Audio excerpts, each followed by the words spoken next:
لأن التعصب مذموم، والأئمة الأربعة كلهم يذمون التعصب.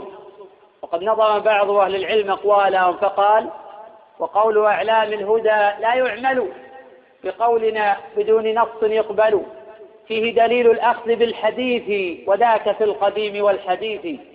قال أبو حنيفة الإمام: لا ينبغي لمن له إسلام أخذ بأقوال حتى تعرض على الحديث والكتاب المرتضى. ومالك إمام دار الهجرة قال وقد أشار نحو الحجرة: كل كلام منه ذو قبول ومنه مردود سوى الرسول.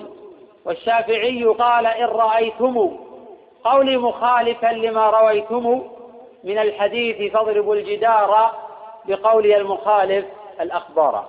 وأحمد قال لهم: لا تكتبوا ما قلته بل أصل ذلك اطلبوا، فاسمع مقالات الهداة الأربعة واعمل بها فإن فيها منفعة، بقمعها لكل ذي تعصب، والمنصفون يكتفون بالنبي صلى الله عليه وسلم.